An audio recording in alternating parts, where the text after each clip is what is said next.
വചനമേ നിത്യജീവന്റെ ആധാരമേ, രക്ഷയേകിടും സത്യമാർഗമേ, എന്റെ ആത്മാവിനാശ്വാസമേ. വചനം വചനം വചനം. സംഖ്യയുടെ പുസ്തകം 19-ാം അധ്യായം. കർത്താവ് മോശയോടും അഹ്റോനോടും ഇപ്രകാരം വചിച്ചു. കർത്താവ് കൽപ്പിക്കുന്ന നിയമത്തിന്റെ ചട്ടം ഇതാണ്: കറയില്ലാത്തതും നുകം കയറിയിട്ടില്ലാത്തതുമായ ഒരു തികവുറ്റ ചെമന്ന പശുക്കിടാവിനെ നിന്റെ അടുക്കൽ കൊണ്ടുവരുവാൻ ഇസ്രായേലരോട് നീ പറയുക. അതിനെ നിങ്ങൾ പുരോഹിതനായ എലയാസറിനെ ഏൽപ്പിക്കണം.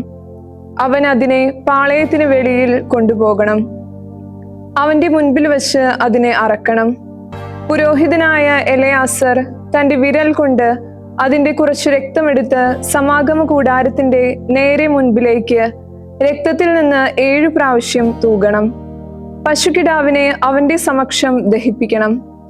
അതിന്റെ തോലും മാംസവും രക്തവും അതിന്റെ ചാണകത്തോടെ ദഹിപ്പിക്കണം. പുരോഹിതൻ ദേവദാരു തടിയും ഹിസോപ്പും ചെമന്ന നൂലും എടുത്ത് പശുക്കിടാവിനെ ദഹിപ്പിക്കുന്ന അഗ്നിയിലേക്ക് എറിയണം. പുരോഹിതൻ വെള്ളത്തിൽ വസ്ത്രങ്ങൾ അലക്കി ദേഹം കഴുകിയതിനു ശേഷം പാളയത്തിലേക്ക് വരണം. സന്ധ്യ വരെ പുരോഹിതൻ മലിനനായിരിക്കും. അതിനെ ദഹിപ്പിക്കുന്നവൻ വെള്ളത്തിൽ തന്റെ വസ്ത്രങ്ങൾ അലക്കണം. ദേഹം വെള്ളത്തിൽ കഴുകുകയും വേണം. സന്ധ്യ വരെ അവൻ മലിനനായിരിക്കും. പിന്നീട് ശുദ്ധിയുള്ള ഒരാൾ പശുക്കിടാവിന്റെ ചാരം ശേഖരിച്ച് അത് പാളയത്തിന് പുറത്ത് ശുദ്ധിയുള്ള ഒരു സ്ഥലത്ത് നിക്ഷേപിക്കണം. അത് പാപമുക്തിക്കുള്ള യാഗവസ്തുവായതിനാൽ ഇസ്രായേലി സമൂഹത്തിന് വിമലീകരണ ജലത്തിനായി സൂക്ഷിക്കാനുള്ളതാണ്. പശുക്കിടാവിന്റെ ചാരം ശേഖരിക്കുന്നവൻ തന്റെ വസ്ത്രം അലക്കണം. സന്ധ്യ വരെ അവൻ മലിനനായിരിക്കും. ഇസ്രായേലിയർക്കും അവരുടെ ഇടയിൽ തൽക്കാല വാസം നടത്തുന്ന പ്രവാസിക്കും ശാശ്വത ചട്ടമാണിത്. ജഡം ഏതു മനുഷ്യന്റേതായാലും മൃതനെ സ്പർശിക്കുന്നവൻ 7 ദിവസത്തേക്ക് മലിനനായിരിക്കും. അവൻ 3-ാം ദിവസവും 7-ാം ദിവസവും വിമലീകരണ ജലം ഉപയോഗിച്ച് പാപമുക്തി നേടി ശുദ്ധിയുള്ളവനാകണം. 3-ാം ദിവസവും 7-ാം ദിവസവും പാപമുക്തി നേടുന്നില്ലെങ്കിൽ അവൻ ശുദ്ധിയുള്ളവനാവുകയില്ല. മൃതനെ മരിച്ച മനുഷ്യന്റെ ജഡം സ്പർശിക്കുന്നത് ആരായാലും അയാൾ സ്വയം പാപമുക്തനാകാതെ കർത്താവിന്റെ ആലയം മലിനമാക്കിയാൽ ഇസ്രായേലിൽ നിന്ന് വിച്ഛേദിക്കപ്പെടണം. വിമലീകരണ ജലം അവന്റെ മേൽ തളിച്ചിട്ടില്ലാത്തതിനാൽ അവൻ മലിനനാണ്. അവന്റെ മലിനത ഇനിയും അവന്റെ മേലുണ്ട്. ഒരു മനുഷ്യൻ കൂടാരത്തിൽ വെച്ച് മരിച്ചാൽ ഇതാണ് നിയമം: കൂടാരത്തിലേക്ക് പ്രവേശിക്കുന്ന ആരും കൂടാരത്തിലുള്ള ആരും 7 ദിവസത്തേക്ക് മലിനനായിരിക്കും. ചരട് മൂടിയില്ലാതെ തുറന്നിരിക്കുന്ന എല്ലാ പാത്രങ്ങളും മലിനമായിരിക്കും. വാളാൽ കൊല്ലപ്പെട്ടവനെയോ മൃതനെയോ മനുഷ്യാസ്ഥിയെയോ ശവകുടീരത്തെയോ തുറസായ ഇടത്ത് വെച്ച് സ്പർശിക്കുന്നവൻ 7 ദിവസത്തേക്ക് മലിനനായിരിക്കും. മലിനനായവന് വേണ്ടി അവർ ഒരു പാത്രത്തിലേക്ക് പാപമുക്തിക്കുള്ള യാഗമൃഗത്തിന്റെ ദഹിപ്പിച്ച പൊടി അല്പമെടുത്ത് അതിന്മേൽ ഉറവജലം പകരണം. പിന്നീട് ശുദ്ധിയുള്ള ഒരാൾ ഹിസോപ്പ് എടുത്ത് വെള്ളത്തിൽ മുക്കി കൂടാരത്തിന്മേലും എല്ലാ പാത്രങ്ങളിന്മേലും അവിടെയുള്ള വ്യക്തികളുടെ മേലും അസ്ഥിയെയോ കൊല്ലപ്പെട്ടതിനെയോ മൃതനെയോ ശവകുടീരത്തെയോ സ്പർശിച്ചവന്റെ മേലും തളിക്കണം. ശുദ്ധിയുള്ളവൻ 3-ാം ദിവസവും 7-ാം ദിവസവും മലിനനായവന്റെ മേൽ തളിക്കണം. അങ്ങനെ 7-ാം ദിവസം അയാൾ അവനെ പാപമുക്തനാക്കണം. അവൻ വെള്ളത്തിൽ തന്റെ വസ്ത്രം അലക്കുകയും കുളിക്കുകയും വേണം. സായാഹ്നത്തിൽ അവൻ ശുദ്ധിയുള്ളവനായിരിക്കും. മലിനനായി തീർന്നയാൾ പാപമുക്തി നേടുന്നില്ലെങ്കിൽ ആ വ്യക്തി സമൂഹ മധ്യേ നിന്ന് വിച്ഛേദിക്കപ്പെടണം. എന്തെന്നാൽ തന്റെ മേൽ വിമലീകരണ ജലം തളിക്കാതെ അവൻ കർത്താവിന്റെ വിശുദ്ധ സ്ഥലം അശുദ്ധമാക്കിയിരിക്കുന്നു. അവൻ മലിനനാണ്. ഇത് അവർക്ക് ശാശ്വത ചട്ടമായിരിക്കും. മാത്രമല്ല, വിമലീകരണ ജലം തളിച്ചവൻ തന്റെ വസ്ത്രങ്ങൾ കഴുകണം. വിമലീകരണ ജലം തൊടുന്നവൻ സായാഹ്നം വരെ മലിനനായിരിക്കും. മലിനൻ സ്പർശിക്കുന്നതെന്തും മലിനമായിരിക്കും. സ്പർശിക്കുന്ന വ്യക്തി സായാഹ്നം വരെ മലിനനായിരിക്കും. സംഖ്യയുടെ പുസ്തകം 20-ാം അധ്യായം. ആദ്യ മാസത്തിൽ ഇസ്രായേലി സമൂഹം മുഴുവൻ സിൻ മരുഭൂമിയിലെത്തി. ജനം കാദേശിൽ താമസിച്ചു. അവിടെ വെച്ച് മിരിയാം മരിച്ചു. അവൾ അവിടെ സംസ്കരിക്കപ്പെട്ടു. സമൂഹത്തിന് വെള്ളമുണ്ടായിരുന്നില്ല. അവർ മോശയ്ക്കെതിരെയും അഹ്റോനെതിരെയും സമ്മേളിച്ചു. ജനം മോശയുമായി ശണ്ട കൂടി. അവർ ഇപ്രകാരം പറഞ്ഞു: ഞങ്ങളുടെ സഹോദരങ്ങൾ കർത്താവിന്റെ മുൻപിൽ മരിച്ചു വീണപ്പോൾ ഞങ്ങളും നശിച്ചിരുന്നെങ്കിൽ, ഞങ്ങളും ഞങ്ങളുടെ കന്നുകാലികളും ഇവിടെ കിടന്ന് ചാകാൻ വേണ്ടി നിങ്ങൾ എന്തിന് ഈ മരുഭൂമിയിലേക്ക് കർത്താവിന്റെ സമൂഹത്തെ കൊണ്ടുവന്നു? ഈ ദുഷിച്ച സ്ഥലത്തേക്ക് ഞങ്ങളെ ആനയിക്കാനായി ഈജിപ്തിൽ നിന്ന് എന്തിന് നിങ്ങൾ ഞങ്ങളെ കൊണ്ടുവന്നു? ഇത് വിളയുടെയോ അത്തിമരത്തിന്റെയോ മുന്തിരിയുടെയോ മാതള നാരകത്തിന്റെയോ സ്ഥലമല്ല, കുടിക്കാൻ വെള്ളവുമില്ല. അപ്പോൾ മോശയും അഹ്റോനും സമൂഹത്തിന്റെ മുൻപിൽ നിന്ന് സമാഗമ കൂടാര വാതിൽക്കലേക്ക് പോയി. അവർ മുഖമുട്ടേ വീണു. അപ്പോൾ കർത്താവിന്റെ മഹത്വം അവർക്ക് കാണപ്പെട്ടു. കർത്താവ് മോശയോട് ഇപ്രകാരം വചിച്ചു: നീ നിന്റെ വടിയെടുക്കുക, നീയും നിന്റെ സഹോദരൻ അഹ്റോനും സമൂഹത്തെ ഒരുമിച്ച് കൂട്ടുക. അവരുടെ സമക്ഷം പാറയോട് പറയുവിൻ, അപ്പോൾ അതിന്റെ വെള്ളം അത് തരും.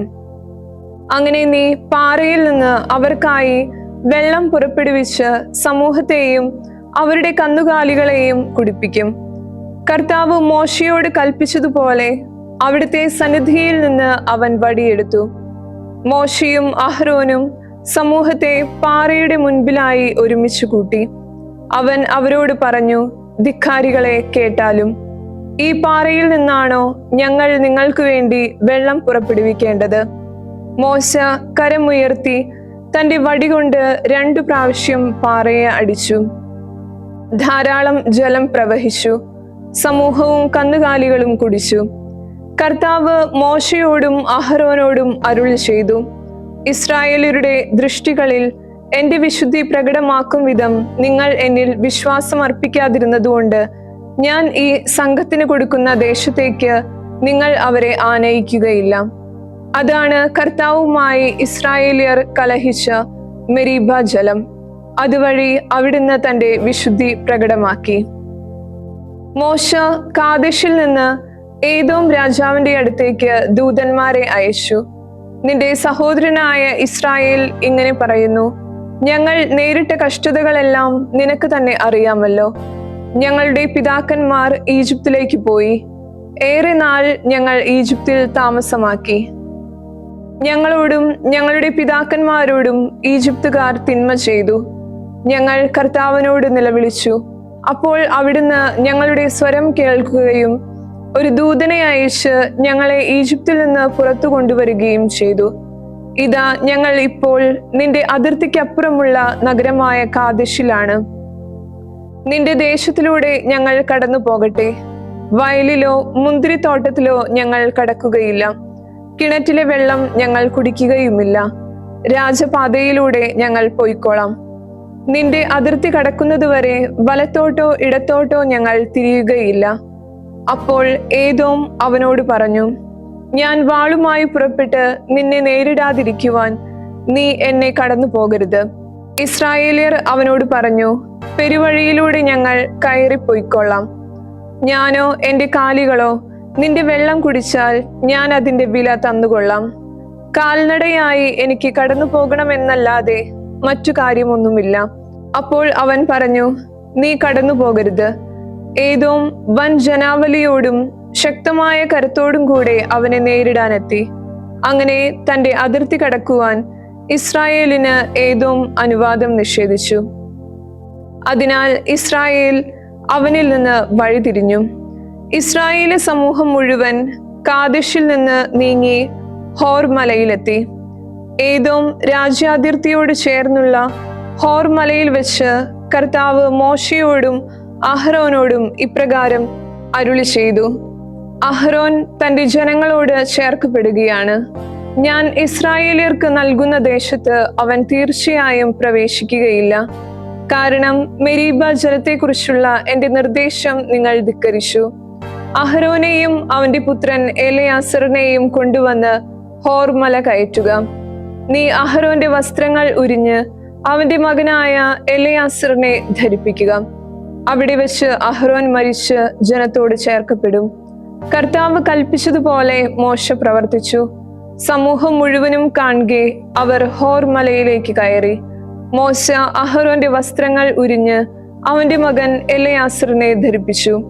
അവിടെ മലമുകളിൽ വെച്ച് അഹ്റോൻ മരിച്ചു. അനന്തരം മോശയും എലെയാസറും മലയിൽ നിന്ന് ഇറങ്ങി. അഹ്റോൻ മൃതനായെന്ന് സമൂഹം മുഴുവൻ ഗ്രഹിച്ചു. അഹ്റോനെ പ്രതി ഇസ്രായേൽ ഭവനം മുഴുവൻ 30 ദിവസം വിലപിച്ചു. 105 സങ്കീർത്തനം. കർത്താവിന് നിങ്ങൾ കൃതജ്ഞതയർപ്പിക്കുവിൻ, തിരുനാമം വിളിച്ചപേക്ഷിക്കുവിൻ. അവിടുത്തെ കൃത്യങ്ങൾ ജനങ്ങൾക്കിടയിൽ അറിയിക്കുവിൻ. അവിടുത്തേക്ക് ഗാനം ആലപിക്കുവിൻ, അവിടുത്തെ പ്രകീർത്തിക്കുവിൻ. അവിടുത്തെ എല്ലാ വിസ്മയകൃത്യങ്ങളെയും കുറിച്ച് ധ്യാനിക്കുവിൻ. അവിടുത്തെ വിശുദ്ധ നാമത്തിൽ അഭിമാനിക്കുവിൻ. കർത്താവിനെ അന്വേഷിക്കുന്നവരുടെ ഹൃദയം സന്തോഷിക്കട്ടെ. കർത്താവിനെയും അവിടുത്തെ ബലവും അന്വേഷിക്കുവിൻ. നിരന്തരം അവിടുത്തെ മുഖം തേടുവിൻ. അവിടുന്ന് ചെയ്ത വിസ്മയകൃത്യങ്ങൾ, അവിടുത്തെ അത്ഭുതങ്ങളും ന്യായവിധി പ്രസ്താവങ്ങളും ഓർക്കുവിൻ. അവിടുത്തെ ദാസനായ അബ്രാഹത്തിന്റെ സന്തതി, അവിടുത്തെ തിരഞ്ഞെടുക്കപ്പെട്ടവരായ യാക്കോബിരെ, അവിടുന്നാണ് നമ്മുടെ ദൈവമായ കർത്താവ്. അവിടുത്തെ ന്യായവിധികൾ ഭൂമി മുഴുവനിലുമുണ്ട്. അവിടുന്ന് തന്റെ ഉടമ്പടി എന്നേക്കും അനുസ്മരിച്ചു. 1000 തലമുറയോട് വചനം അനുശാസിച്ചു. അത് അവിടുന്ന് അബ്രാഹത്തോട് ചെയ്തതാണ്. ഇസഹാക്കിനോടുള്ള അവിടുത്തെ ശബ്ദവുമാണ്. അത് യാക്കോബിന് ഒരു ചട്ടമായും ഇസ്രായേലിന് ശാശ്വതമായ ഒരു ഉടമ്പടിയായും നിലനിർത്തിക്കൊണ്ട് അവിടുന്ന് അരുളി ചെയ്തു. നിങ്ങളുടെ അവകാശവിഹിതമായി കാനാൻ നാട് ഞാൻ നൽകും. അവർ എണ്ണത്തിൽ തുലോം കുറഞ്ഞവരും പരദേശികളുമായിരിക്കെ ഒരു ജനതയിൽ നിന്ന് മറ്റൊരു ജനതയിലേക്ക്, ഒരു രാജ്യത്തു നിന്ന് മറ്റൊരു ജനത്തിലേക്ക് അലഞ്ഞു നടന്നിരുന്നു. അവരെ പീഡിപ്പിക്കുവാൻ മനുഷ്യനെ അവിടുന്ന് അനുവദിച്ചില്ല. അവരെ പ്രതി അവിടുന്ന് രാജാക്കന്മാരെ ശകാരിച്ചു. എന്റെ അഭിഷിക്തരെ തൊട്ടുപോകരുത്, എന്റെ പ്രവാചകർക്ക് ഉപദ്രവം ചെയ്യരുത്. അവിടുന്ന് നാടിനുമേൽ ക്ഷാമം വിളിച്ചു വരുത്തി, അപ്പത്തിന്റെ അളവ് കുറയ്ക്കുകയും ചെയ്തു. അവിടുന്ന് അവർക്ക് മുൻപേ ജോസഫിനെ അയച്ചു. അവൻ അടിമയായി വിൽക്കപ്പെട്ടു. അവർ അവന്റെ കാലുകൾ വിലങ്ങുകൊണ്ട് പീഡിപ്പിച്ചു. അവന്റെ കഴുത്ത് ഇരുമ്പുപട്ടയിലായി. അവന്റെ വചനം നിറവേറിയ സമയം വരെ കർത്താവിന്റെ വചസ് അവനെ അഗ്നിശോധന ചെയ്തു. രാജാവ് ആളയച്ചു. ജനങ്ങളുടെ ഭരണകർത്താവ് അവനെ വിടുവിച്ചു.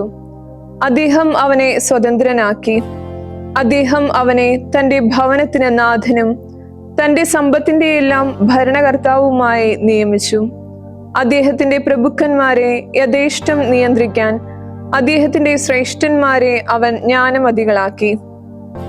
തുടർന്ന് ഇസ്രായേൽ ഈജിപ്തിലേക്ക് വന്നു. യാക്കോബ് ഹാമിന്റെ നാട്ടിൽ പ്രവാസിയായി. ദൈവം തന്റെ ജനത്തെ ഏറെ പെരുകാനിടയാക്കി.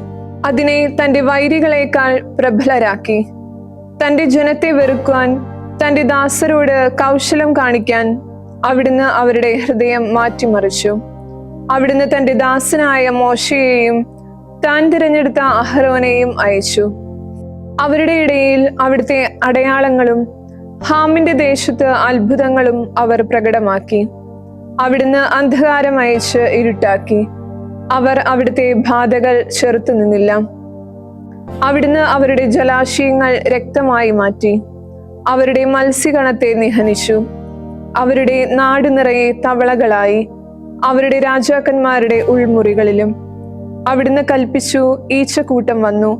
അവരുടെ പ്രദേശത്തെങ്ങും പേനുകളും. അവിടുന്ന് മഴയെ അവർക്ക് കന്മഴയാക്കി, മിന്നലുകളെ അവരുടെ നാട്ടിൽ അഗ്നിയും. അവിടുന്ന് അവരുടെ മുന്തിരിച്ചെടിയും അത്തിവൃക്ഷവും നശിപ്പിച്ചു. അവരുടെ പ്രദേശത്തെ വൃക്ഷഗണം തകർത്തു. അവിടുന്ന് കൽപ്പിച്ചു, വെട്ടുകിളിഗണം വന്നു, അസംഖ്യമായി പച്ചക്കുതിരഗണവും. അവ അവരുടെ നാട്ടിലെ സകല സസ്യവും തിന്നു. അവരുടെ നിലത്തിന്റെ ഫലം തിന്നൊടുക്കി. അവരുടെ നാട്ടിലെ കടിഞ്ഞൂലിനെയെല്ലാം, സകല പൗരുഷത്തിനുമുള്ള ആദ്യഫലം അവിടുന്ന് സംഹരിച്ചു. അനന്തരം അവിടുന്ന് അവരെ സ്വർണത്തോടും വെള്ളിയോടും കൂടെ പുറത്തു കൊണ്ടുവന്നു. അവിടുത്തെ ഗോത്രങ്ങളിൽ ഒന്നിനും കാലിടറിയില്ല. അവരുടെ പുറപ്പാടിൽ ഈജിപ്തുകാർ സന്തോഷിച്ചു. എന്തെന്നാൽ അവരെ പറ്റിയുള്ള ഭീതി അവരുടെ മേൽ നിബന്ധിച്ചിരുന്നു. അവിടുന്ന് തണലിനു വേണ്ടി ഒരു മേഘവും രാത്രിയെ പ്രകാശിപ്പിക്കാൻ അഗ്നിയും വിരിച്ചു.